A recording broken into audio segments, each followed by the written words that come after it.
Thank you for visiting Past the Wire TV, the YouTube channel of PastTheWire.com. It's 1,000 words fighting back, coming down to the finish. If a picture is worth 1,000 words, this is one stunning picture. 1,000 words just in front. 1,000 words wins the Robert B. Lewis. Honor EP is full out now, second on the outside, and they're coming down to the line, and 1,000 words has done it.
Hello, everybody, and welcome to another episode of Past the Wire TV, where I am again joined by my friend, colleague, associate, Bill Gotimer, an attorney, a racetrack attorney, fresh off representing some important racetrack cases at NYRA, which you may want to tell us a little bit about, Bill. That's up to you. But we've got some interesting things to talk about this evening. And first off, I'm glad to have you be able to pick your brain a little bit, get some legalese on these matters, and welcome you to the show yet again.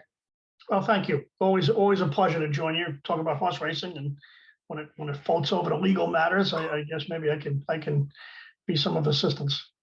And sad to say, it does at times go over to legal matters a little bit more than maybe we would like it to of late. What do you think? Yeah, I wrote an article most recently in Saratoga Today, which just spoke about what a mixed year it was in 2021 for horse racing, and that the on-track performances were pretty good. Medina Spirit's passing notwithstanding. The handle seemed to be up in light of in line with inflation and in line with the economy and people being home. But yet, we had enough controversy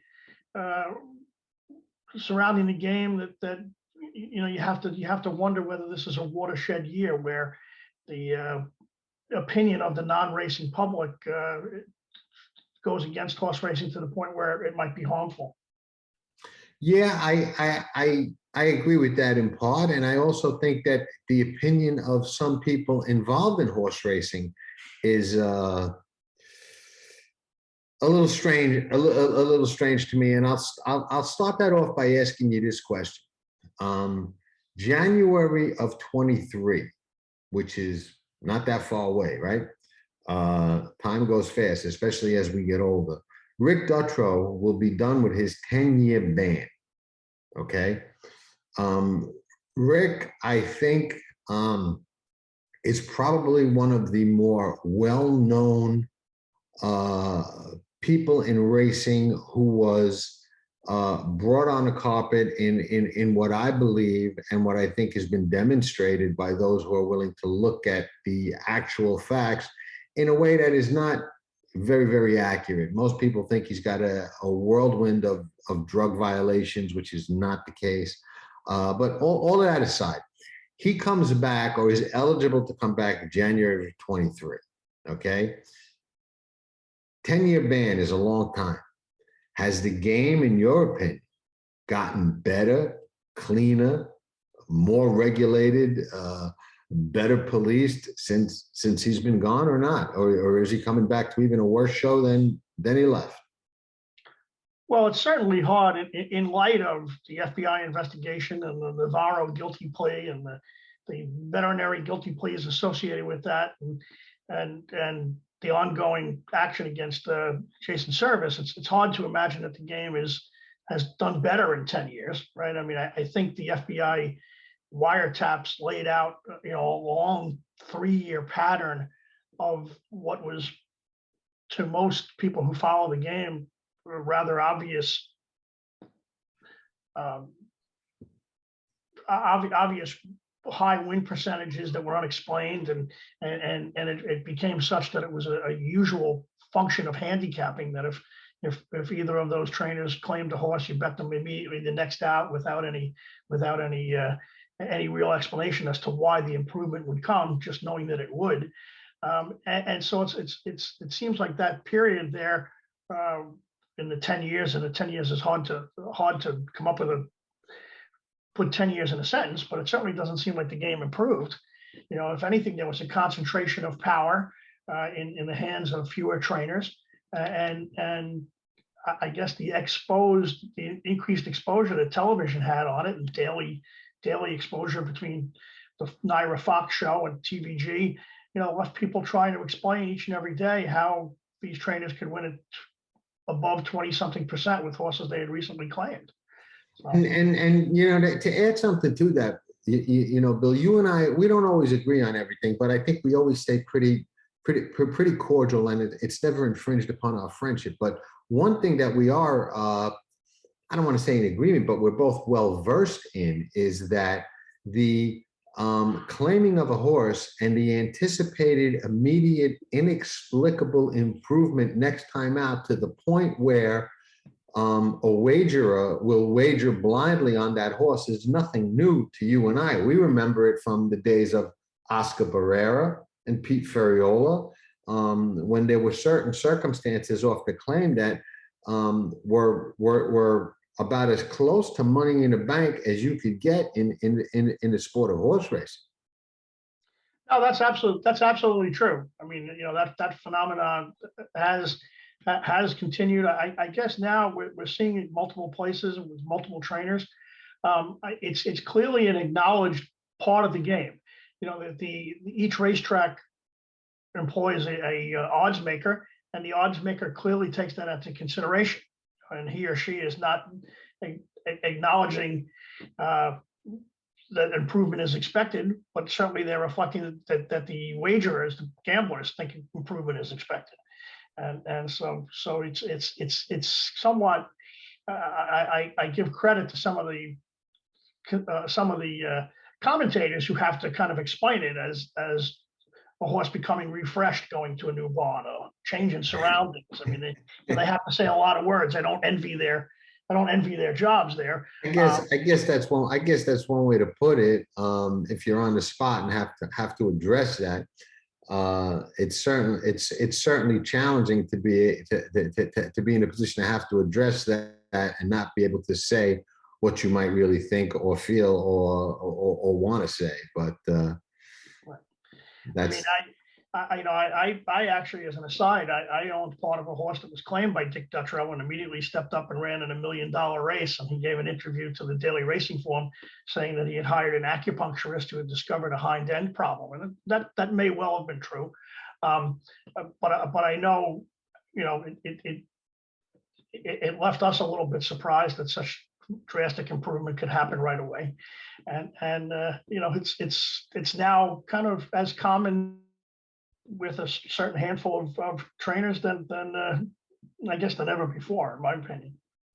Yes, it is, and we're getting a little off topic, because what I really want to talk about, and I'll preface this by saying this: I'm all about cleaning up the game and making the sport as level of a playing field as possible for everybody. And I'm also an animal advocate, an animal lover, and I'm involved in rescue. I care about horses. I believe that the horses should come first. I also believe that people need to be treated fairly and equally across the board, and decisions and things that happen that affect people's livelihoods, careers, reputations, and financial interests need to be based on facts, not on innuendos, summations, social media opinions, lynch mobs, whatever the case may be. And when you say something like that, people take it that you might be defending somebody when in reality you're not. You know, I always like using a good quote when I can't say something better myself. And I think it was Martin Luther King who said it best when he said, injustice anywhere is a threat to justice everywhere. Okay. Which brings us to the Bob Baffert situation. I believe that regardless of how you may feel about Bob, and regardless of what you may think about how he runs his barn or what he may do or what he may not do, which most people that have opinions on that really don't know. But I don't think he's being treated fairly based on how other people are being treated. And I'll give you a perfect example. He's banned from the Kentucky Derby, okay?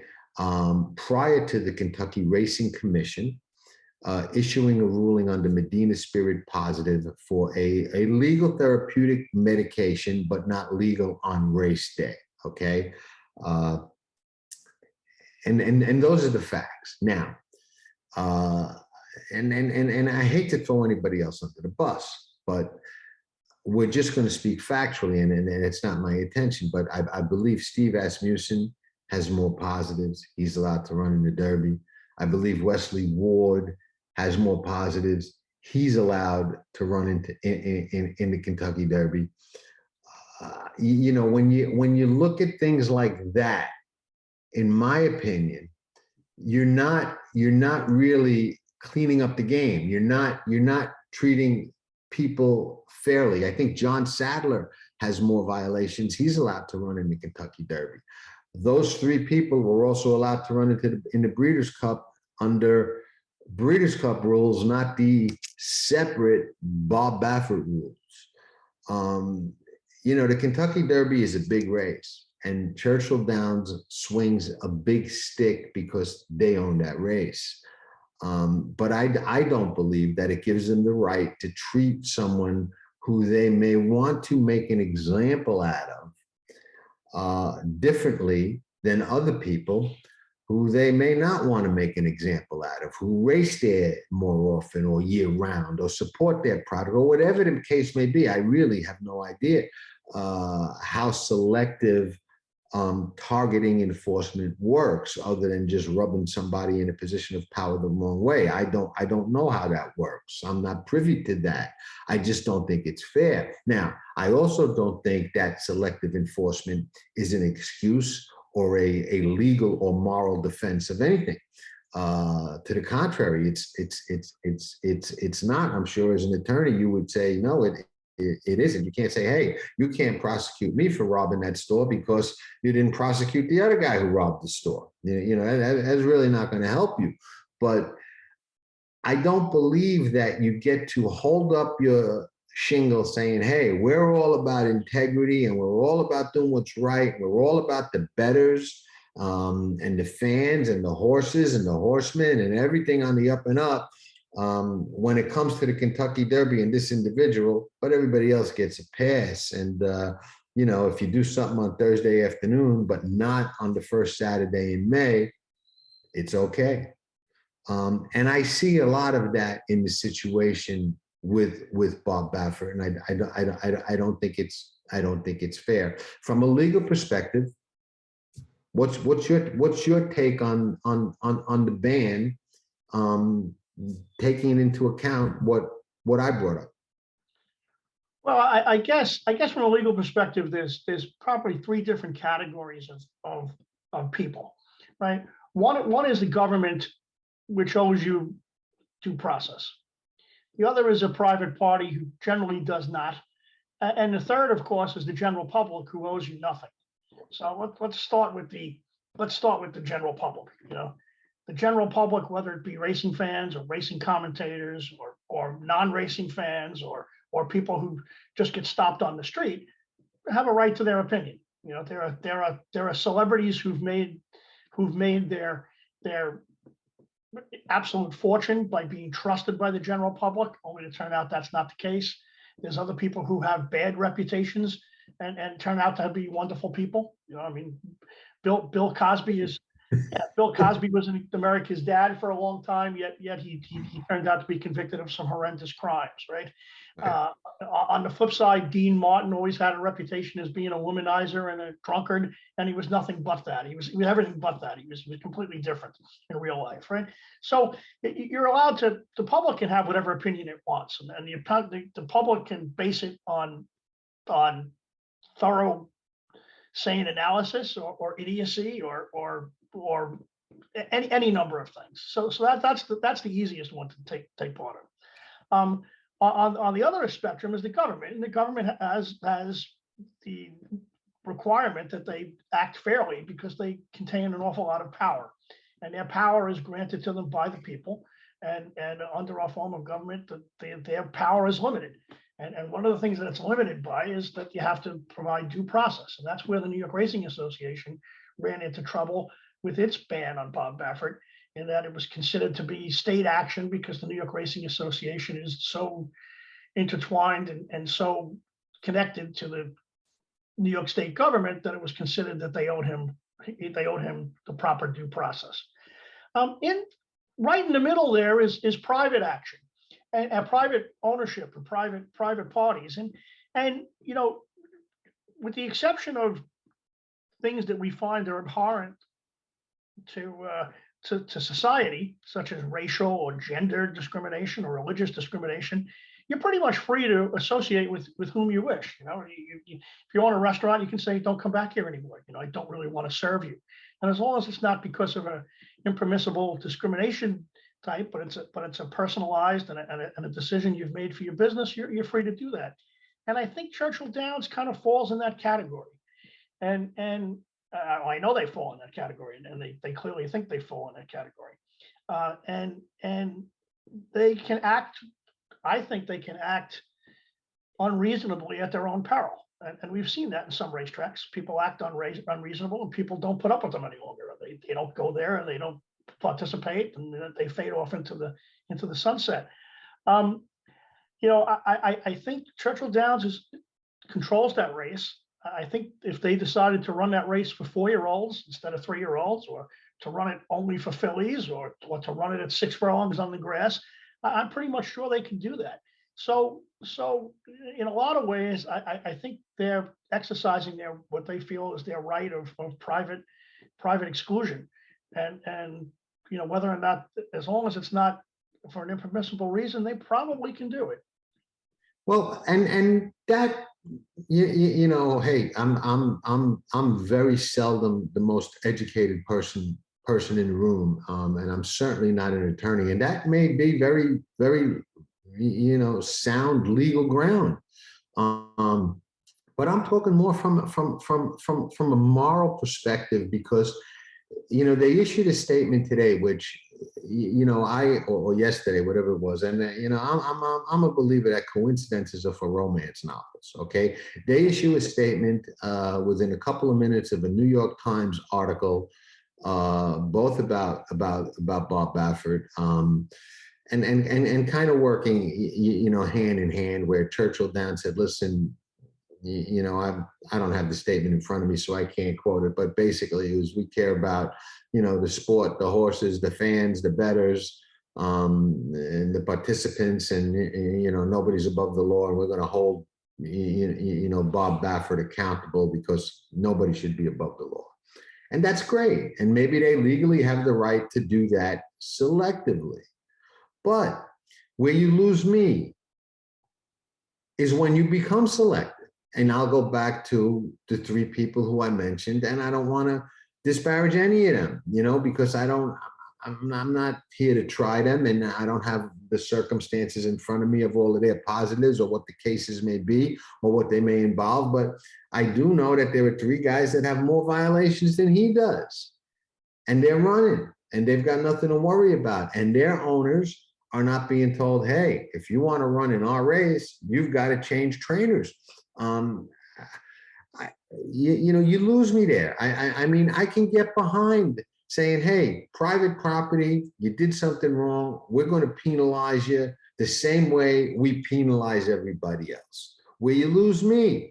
And this is where I get in trouble, because people are like, oh, well, you're a defender. Yeah, I am a defender. I'm a defender of anybody who I think is being wronged, especially if I don't know the facts. And I don't think any of us really know the facts. And they certainly haven't been adjudicated legally of yet. So you lose me when you say, hey, we're gonna be all high and mighty when it comes to this guy, but this other guy, nah, you can run. That's okay. You've got more violations, but we're not mad at you. So it tells me that it's not about what people may think it's about. It's not about what they say it's about. There's something else there. There's another agenda there. There's something else there. There's an underlying issue that maybe we don't know. And what did George Collins say? And I like the quotes. It's all one big club, and you ain't in it. If you're outside a room, okay, and looking in a room from the outside, you could see what you could see through that doorway. Okay, but unless you're actually in there standing in the room, you really don't know everything that's going on. And to me, this is that kind of case, because, like I said, it's not okay for this guy if it's okay for that guy. That doesn't work for me. Well, there's no question. I think that what Churchill Downs is saying is this is our marquee event, and we're going to keep our marquee event the way we like it. Now, whether or not that's moral, or whether or not that's Machiavellian, or whether or not that's is I guess up to. But Bill, I could get there, but they're letting guys with more violations run. So they're not saying we're going to keep our marquee event the way we like it. They're saying we're going to exclude who we want to exclude from our marquee event, and we're going to tell you whatever reason we want to tell you, and you're going to buy it and bet on it because it's the Kentucky Derby.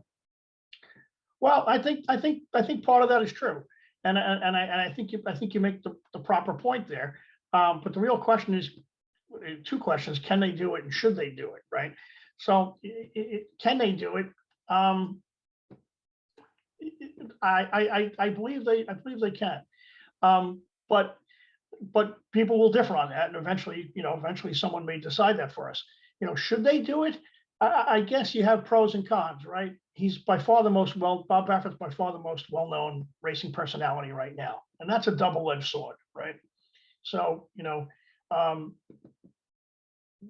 this most recent Medina Spirit controversy, was fueled and was grown bigger in part by the public perception of Baffert's action post the Kentucky Derby. I don't think anybody thought that when Medina Spirit was a bad story. Some people may have raised their eyebrows, but the general public thought that it was fine.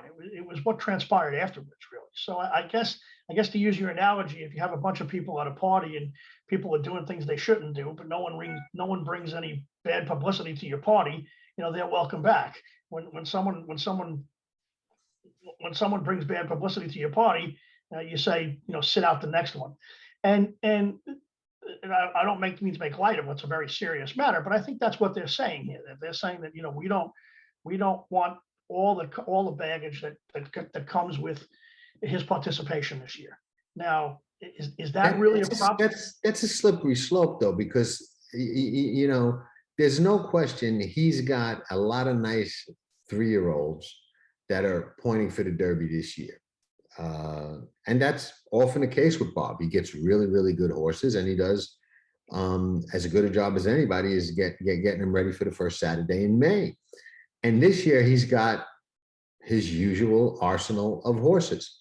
I think that Churchill Downs is in an odd spot, because whatever happens, if you've got 2 or 3 of the best 3-year-olds in the barn or running somewhere else on the first Saturday in May, that's going to be a big story, and it's going to take away from the Derby.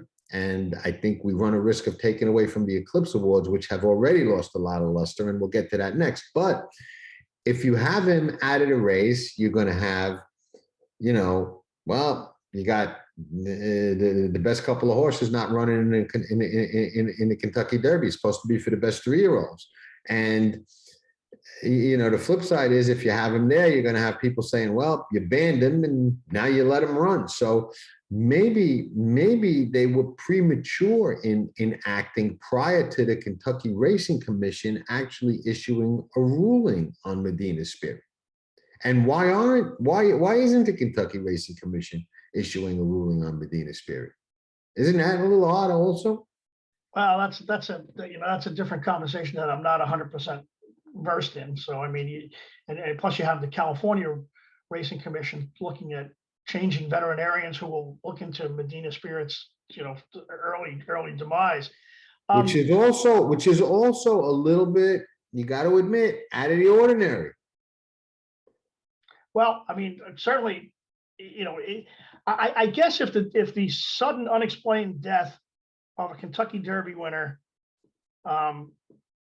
that's at least been publicly accused of running on performance enhancing drugs, isn't really a cause to make sure that a full investigation does, then really nothing is, right? So I think that's, yeah. I think that's, your point about the Kentucky Derby may not running with the best horses this year. I think they've made that calculation and they're willing to live with it. And I think what we've seen you and I have seen over the course of our lifetimes, and maybe since the early 1900s, is the Kentucky Derby kind of stands alone, and that it doesn't really matter what type of field it has. We've seen Kentucky Derbies filled with Hall of Famers. We've seen Kentucky Derbies devoid of anybody who really went on to have any consequence afterwards, and it's always a race that matters. The Preakness and the Belmont had to respond to the fact that sometimes they came up with lackluster fields and had to surround the card with many more stakes races, because you may lose interest in the Preakness or Belmont. I mean, there was a time when the Preakness was under assault by the Jersey Derby, I think. Right. Yeah. Spend a buck. Right.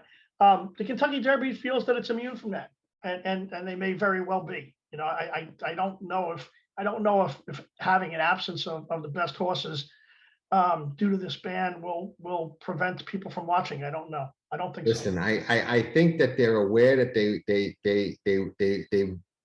yield a pretty big stick. I think they showed that when they told Ron Turcotte to park across the street, and then corrected themselves when it was made public. So I think that they are aware that, hey, we run the Kentucky Derby and we own the Kentucky Derby, and that's the race that everybody wants to be in. And they throw that weight around a lot, and it's their race and it's their prerogative to do that, obviously. Right. That's a whole different question, though, and I'm glad you brought that up, because that's a different question. The question is, what does the owner of the Kentucky Derby owe to the racing community? And again, I used to be a director of officer of a public company, so I know your number one loyalty is to your shareholders. I'm well aware of that. But you have loyalty to other things too. For use of a word with no pun intended, you're a steward of the legacy of that race. And we've seen over the years, John, you and I have seen in our lifetime, a coarsening of anyone feeling they have any responsibility. All you had to look for a greater responsibility. All you had to look for was these bowl games that are named after things you've never heard of now. You take something with a long history like the Citrus Bowl or the Rose Bowl, and you put 4 corporate sponsors in and or around it and in front of it and change it. So to their credit, they have not changed the Kentucky Derby to the cryptocurrency derby or whatever you want to call it. They've left it the way it is. But do they have a responsibility? Isn't it the Kentucky Fried Chicken Derby or something? I think it was a Kentucky Derby brought to you by someone. So they've remained a modicum of. I would argue that they do have that responsibility. That they do have a responsibility that they own the Kentucky Derby now, and they have the responsibility to let it be a showcase for the top 3-year-olds in the country who are fit and able to run. So that's a different question. That's not a big. And I would hope they feel that way. Honestly, I don't believe they're acting in a manner that would be indicative to me that they feel that way. I think that Churchill Downs is pretty clear that their shareholders come first. And by the way, their stock dropped the last 2 days, which I thought was interesting. But you know, I think the way that they operate, and I think that Arlington Park speaks for itself. Calder speaks for itself. I think you know, the casino near Hollywood, near Arlington and whatnot, speaks loud and clear that being a steward for racing or big races or the Arlington Million or even their own Kentucky Derby is not where their bread is buttered or where their allegiance lies. I think it's in the almighty dollar and in the shareholder, and that's fine. I mean, that's like you said, they're supposed to worry about their shareholders and be about making money, not about what's right for fans, bettors, and the sport of kings, so to speak. So I get that. Now, the other thing I want to talk about, which I find even more interesting than the Derby, are the Eclipse Awards. People are floating ballots around, okay? And I find it fascinating. Now, I personally thought that the Eclipse Awards lost some luster. First thing that really brought that to my attention years ago was when I saw California Chrome get a vote for the best turf horse. I wrote an article back then that whoever that was, and I don't know who it was, and again, I wouldn't call him out by name if I did, but I thought whoever that person was didn't deserve a vote.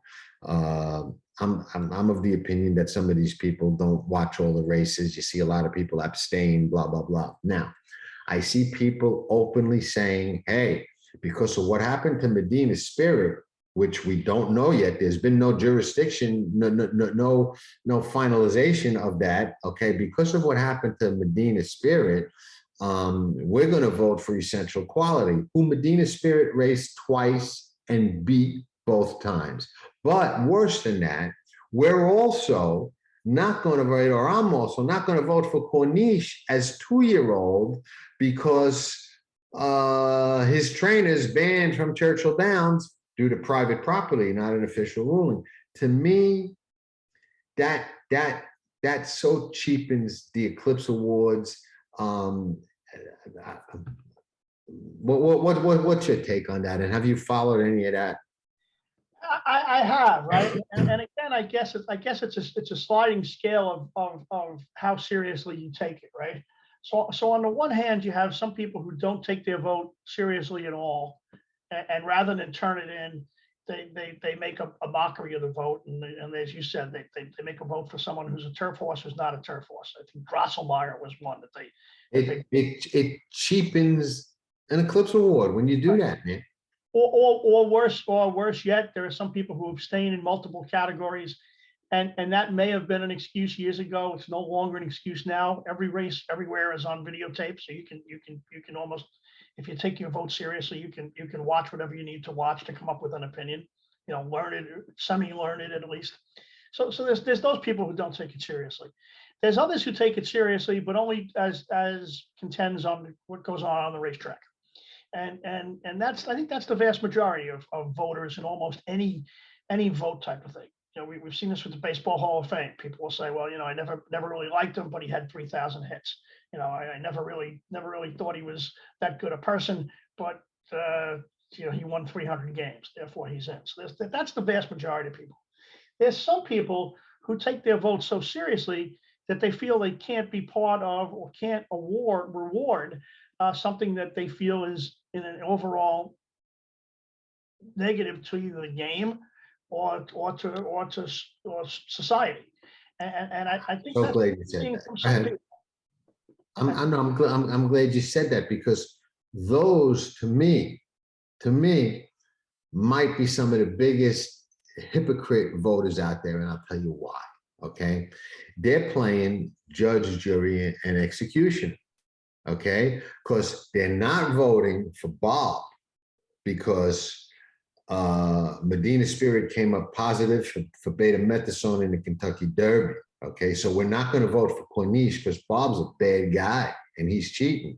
But Steve Asmussen, okay, and I like Steve. I love these guys. You know what I mean. I hate to say it, but it has to be said because facts are facts. And if you're full of you know what, you're full of you know what, and I'm going to tell you so if I think so. I'll vote for Echo Zulu because, Steve's not in the news right now, and, he didn't cover any positives this year. And, Peter was behind that horrible video years ago, and we hate Peter. So we're going to forgive Steve and vote for Echo Zulu. But Bob, no, he's the flavor of the month. Everybody loves to hate. We're not going to vote for any of his horses. See, to me, that makes you, full of it. No nice way that I know how to say that. And I don't mean to be disrespectful to anybody. Everybody's entitled to their opinion. They've got their votes. Vote the way that you see it, obviously. But you can't convince me you're on the legit. Well, I guess this is, I guess from what I've seen, the people who have taken the position that you described to vote against Bob Baffert horses and Bob Baffert himself and Bob Baffert owners have said they've done so for the damage of the game. They haven't gone the one step further that says he's a credit to the game, but he does something else I find abhorrent or I don't like. We've seen that elsewhere. We've seen that in other. So, what they're doing is they're punishing him, the horses, the connections, and the owners for something that has not been adjudicated. Now, you're an attorney. You're all about justice and due process, right? Don't you take some kind of oath? You lawyers take some kind of oath to stand up for that, right? Well, yeah, but I don't think it extends to what's essentially an opinion poll. So okay, I get that, but I'm asking you. I'm asking Bill. It's okay for me to be judge, jury, and executioner based on something that hasn't been adjudicated yet. I decide that, hey, he's guilty because I think he's guilty, and I'm going to vote that way and affect the history of the game and affect the owners and financial interests and investors and the history books because I don't like the guy or I think he did it, even though the courts haven't decided yet what happened. Well, I mean, the history books, we've seen that. I mean, the great example of that is Pete Rose. Pete Rose has not entered into Cooperstown, and it's hard to imagine anybody thinking he wasn't well enough on a good enough player on the field. And he did some things in a lot of people's opinion, that damaged the game, and therefore he wasn't worthy of entrance, I guess. So I mean, it's look, I don't know what the Eclipse Award credo is. I should have known it before I come on here. They may very well be violating that by voting against something that takes place that hasn't been adjudicated. But I don't know it either, but I do know this. Eclipse Awards and championships are won and lost on the racetrack. So if you're going to vote for Essential Quality, who raced the Medina Spirit twice and was beaten twice, okay, and there's been no official ruling, and even if we say, okay, well, he was definitely on betamethasone. There's no question about it. Whether it was an ointment, whether it was an injection, doesn't matter. I don't think there were many people that would argue that betamethasone affected the outcome of that race, if that's what it really was. So you're voting for a horse that lost to the other horse twice. Okay, the Breeders' Cup was run under very, very, very strict protocols this year, as strict as ever. And Bob's horses were run under stricter protocols than that. Corniche wins easily. Medina Spirit runs second, beats Essential Quality. I think if you vote for Essential Quality over Medina Spirit, it's obviously, I don't see any way you can argue that it's not a biased vote. And I don't think there's any room for that. Well, I think they openly admit it's a biased vote. Whether it's an impermissible biased vote or not is another question, right? I mean, but that's one of the benefits of having a widespread voting like that, and that it probably won't have any effect on the outcome, right? It's just what you. Oh, I don't know about that, but okay. But again, I mean, the Eclipse Awards are what they are. They're primarily a promotional. And I guess you could make the case that they are a promotional award ceremony. All award ceremonies are promotional, right? I mean, the Oscars are there to sell movie tickets. The Emmys are there to sell TV shows. The Grammys are there to sell records. I'm sure the Baseball Hall of Fame is there to make people go to baseball games. So they're all promotional activities at the heart of it. There's no real purpose for them other than that. I mean, the history books can recall who won races, so I guess I think it's largely inconsequential. Is it fair? I don't know. Everyone lives with their own conscience. I think the people who have spoken about as to why they would exclude people have given it some explanation in their mind. I don't think they've thrown a dart against the wall. They feel like they're using their vote responsibly. Now, let me ask you this, and we can close on this if you want. I've taken enough of your time, and I appreciate your time, Bill. I know you're a busy guy, and I love having you on the show, and I love being able to pick your brain on these kind of legal matters. I consider it a privilege, and I do thank you for it. I think it's very insightful, and I think people like to hear it, and I certainly like to hear it and learn from it. So I do appreciate you for that. But let me put you on the spot a little bit, and I'm going to change your role from that of an attorney to maybe a mediator or even a judge. Okay, and I come to you with a motion a couple of days before the Kentucky Derby and say, hey, I'm an owner. I've got millions invested in this game, okay? And Churchill Downs wants to ban my trainer and say he can't run because we don't like him, or it's our private property, or he broke a rule. And they've let other people who've broken rules run, but my guy, they don't want to run. But they're not really punishing him, they're punishing me. I'm the owner with millions invested. And if I can't decide who trains my horses, then Churchill Downs is kind of infringing on my business, telling me, how to run my business, who to hire, who my employees should be. I want to run, or I will have irreparable harm. If I lose my shot at the Derby, I lose untold amounts of money potentially, between stallion rights, stallion deals, who knows what. We can't even calculate what this can possibly cost me. The Medina Spirit issue has not been ruled on. You've got to let me run, and you've got to let me run with my trainer, or you'll cause me irreparable financial harm. And we could litigate this afterwards and decide afterwards. And if there's somebody guilty of something, or there's an official ban from the Kentucky Racing Commission, then okay. But to single me out now under the guise of singling my trainer out, I think you're overstepping your bounds. And if I was an owner, I would fight that every step of the way, because if I was an owner fortunate enough, I have been an owner, you know that, but if I was an owner fortunate enough to have a horse in the Kentucky Derby, you could rest assured there would be no way Churchill Downs, I don't care who it is, nobody's ever going to tell me who's going to train or not train my horse. That's just not going to ever happen. But I would fight that. Do I have a case? If you're the judge or mediator, are you going to say, hey, this guy might have a point, or you're going to say, get out of here, they can do what they want? Well, let's play both sides, right? So you've made the case there of the unfairness of that to an owner who's paid the bills, who owner has a once in a lifetime chance. Dan Fogelberg wrote the song, right? The chance of a lifetime and a lifetime of chance. It's about the Kentucky Derby, so he's written that. You might find someone sympathetic to that and say, look, let the horse run, and maybe this is not an issue. If the horse runs out of money, it's not an issue. If it wins, we can see whether or not the horse belongs there. That's certainly a possibility.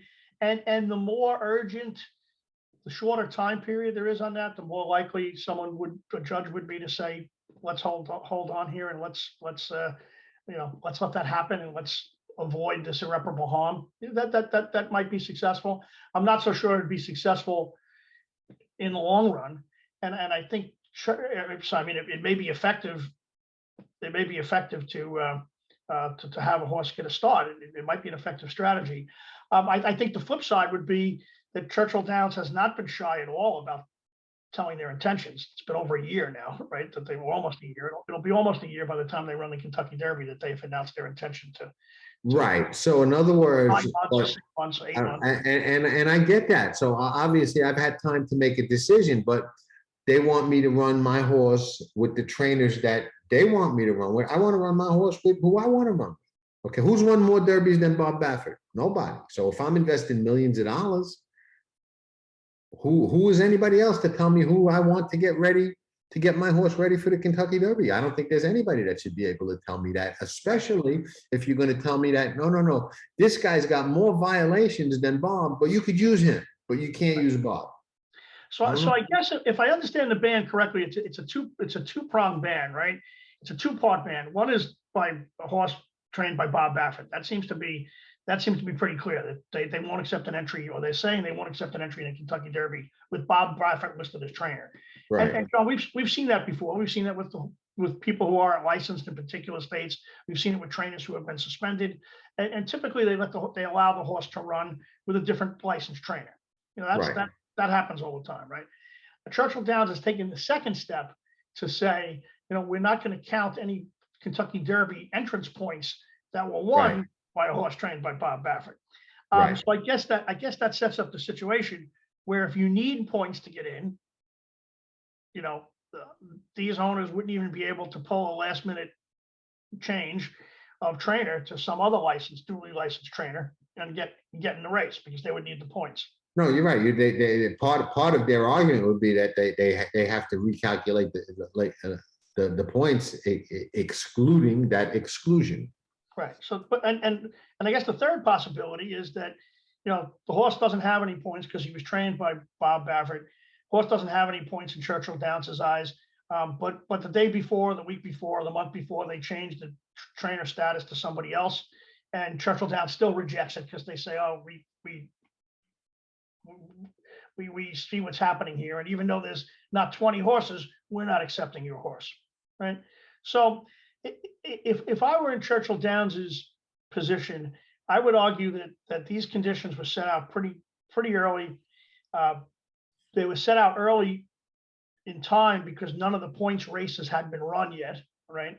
I mean, it's a short time frame in life, but it's a full time frame as far as earning points go. You can only earn points for whatever it is, the 6 months between October and May, or and I would say that motion is similar to a motion. If I were defending Churchill, that's similar to a motion of a 4-year-old, a horse who owns a trainer, or owner who owns a 4-year-old and says, "Hey, I missed my chance in the Kentucky Derby last year. You have to let me run." You know, my answer would be no. The conditions of the race are what they are, and it's a stakes race for horses not trained by Bob Baffert, you know, or who have enough points on races not trained by Bob Baffert, and that's that simple. I think a lot of times the courts have given great deference to particular industries, and you know, they might say, well, that's the conditions of the race. You know, you're free to run elsewhere. Right, and I get that, and it very well may play that way, but and you know, I'm not trying to make a winning legal argument. I know I'm certainly not qualified to do that, but I think from a moral and do what's right standpoint, and if you're really looking to police the sport and you're about everything that you claim to be about, I think you handle this differently. I don't think that you go about it with the Rick Dutrow method and say, listen, we're going to make somebody a scapegoat and we're going to use that as our flag to wave at how great we are and how much we care about the sport and how great we are for the sport, because this is the bad guy, and this is the guy that we're going to go after. And I'm not down with that. I don't think that works. I don't think that's ever worked. I don't think that's fair, and I don't think it's going to work now. I guess the one of the things I'm puzzled about, though, is I've seen a lot of people speak, and you alluded to it earlier about who is out to get Bob Baffert, and the circle keeps getting wider, in my opinion, right? It seems like, well, I don't know. I know he's the guy that everybody seems to love to hate. You know what I mean? And we live in a society where it's very easy to fall into that category. You know what I mean? And I mean, it's hard for me. I'm an older guy. I've been around. I'm not really too much too worried about what anybody thinks of me at this stage of the game. but I do see things, and I see that it's very easy to fall into that category of somebody that everybody loves or everybody loves to hate, and it could be a very slight thing that puts you over that line one way or the other. And we do live in a mob mentality and a pile-on mentality, and this is a guy who certainly, I don't think anybody in their right mind could argue that he has not been piled on.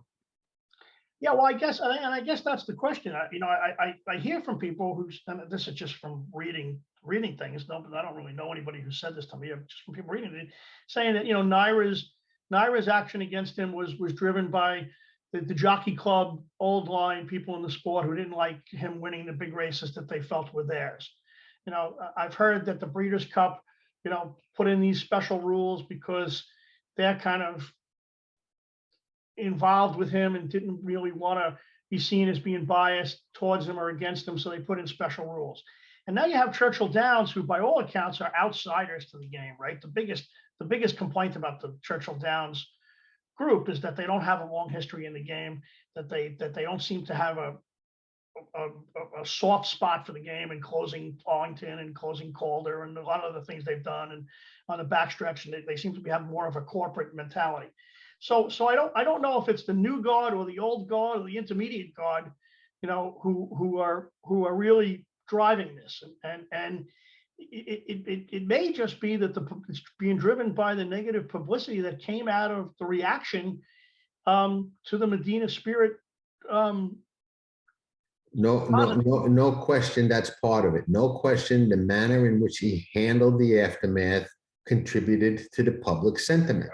Okay, but not everybody can be liked. Not everybody's got a personality, and not everybody reacts the same way under enormous amounts of pressure and stress, which he was under at that time. Okay, until you've been in somebody's shoes, you never really know how you're going to act. Okay, and how you're going to respond. All right. Nobody. I will say the Medina Spirit death was handled much differently by. Much differently, and I'm sure that was probably more gut-wrenching for him and the people close to that horse than it was for all the people throwing mud in his direction. But I will tell you this, and I said this earlier: coincidences, romance novels. Look at a couple of facts that I find interesting. Okay, Churchill Downs in the year of the pandemic moved the Kentucky Derby without talking to anybody else. They didn't care about the Preakness. They didn't care about the Belmont Stakes. They decided we're running it, whatever it was, Labor Day, whatever weekend they decided to run it. And they told everybody after the fact, and you had to adjust your schedules, okay? And that's basically how it was. Shortly thereafter, Naira and Churchill Downs partner on TV, showing races together, a dual telecast, okay? You could watch that telecast, all right, and see commercials for Naira bets after one race and for Twin Spires after another race. I've never seen that kind of partnership, okay, ever in all the years that I've been watching this game, all right? So Naira and Churchill Downs are somewhat commingled in that whole deal with Fox or whatever network that show is on, okay? Now, you take it a step further. Medina Spirit wins the Kentucky Derby. The positive happens. Naira announces the ban, okay, when in relation to the Preakness, after he loses the Preakness. Oh no, he can't run. You going to ever convince me or yourself or anybody else that had he won the Preakness, they would have instituted that ban then and said, no, you can't run in the Belmont Stakes? I call BS to that, all right? I think that it is definitely not a coincidence that Naira filed their ban of Bob Baffert, who's never had a violation, to my knowledge, at a Naira racetrack of any kind, okay? There are another group saying, hey, we're all about the integrity and all about the better and all about doing the right thing, okay? Does anybody really believe that that's the reason? Okay, with what we see go on at NYRA on a daily basis, on a monthly basis, okay, with the CAWs that have been kicked out and then quietly let back in without anybody even knowing or them telling anybody. I mean, it's all convenient. It's all for show. It's all about money. It's all about the bottom line. It's all about the next paycheck. And to me, you connect those dots. There's some type of collusion there between NYRA and Churchill Downs in the anti-Bob Baffert movement, if we can call it that, or whatever it is. There's no coincidence that's happening the way that it is, and that NYRA out of the blue all of a sudden is so intent on banning him. 2 or 3 years ago, they give him a red jacket in Saratoga. I was there. I was there. Actually, it's still there. Okay. So yeah, which is an incongruity that I've pointed out to people, and people just shrugged. I think John, we'll wrap this up and let you go. I mean, I think I let my feelings be known that the reasons that NYRA gave for banning Bob Baffert in the Belmont and Saratoga were probably not sufficient and probably weren't going to stand up.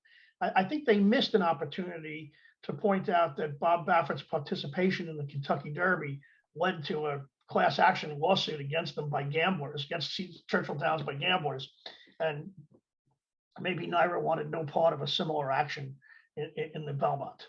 That might have been a more compelling reason to say, thanks, but no thanks. And again, I don't know whether that would have sufficed or not. But it certainly has become a bit of a circus. It's too bad. It's a complete shame. And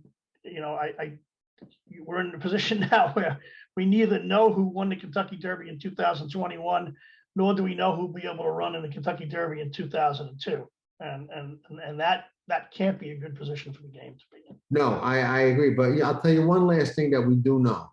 Okay, there is nobody hotter in winning more races in California right now than Bob is. Apparently, under the worst scrutiny that any trainer in the history of the game has ever been under, with the possible exception of Oscar Barrera when he spray painted his barn windows black with spray paint, which I'm sure you remember at Belmont. The windows were spray painted black, and there was a sign that said "Keep out." Other than that, I don't know anybody that faces that kind of scrutiny, and his horses are still winning and performing the way that they always have for the past several years. So I think that's also not a coincidence. So it's like I said, we're only looking in the room from outside. We're not in the room. Yeah, agreed. Bill, thank you so much, man. Always a pleasure. I'm sure people will not be mad at you for the show. A lot of people will get mad at me because that's just how it goes, but I'm used to that. So thank you for coming on. I always a pleasure. My pleasure. And we'll do it again soon. There'll be plenty more topics for us to roundtable, I'm sure. Well, I guess we have the Pegasus World Cup coming up in your backyard sooner or later, right? Are you going? Are you coming down? No, I am not. I'm going to pass this year. It's okay. Well, with everything going on, I can't say I blame you. I'm planning on heading over. I've got some friends from Brooklyn coming in, so that's always fun. Nice. So we may create a little havoc over there. You never know. I do have a bunch of friends who've decided to go to Tampa to watch the. They as they pointed out to me, for the cost of one ticket at the Pegasus, we can feed a whole table of 10 over at Tampa. So that's probably true. That's probably true. Right. That's probably true. But I'm not going to join them either. I'll be watching on TV. Well, John, thanks so much for this. This was always fun. Always fun. Thank you, Bill. Ciao for now. Thanks, man. Bye.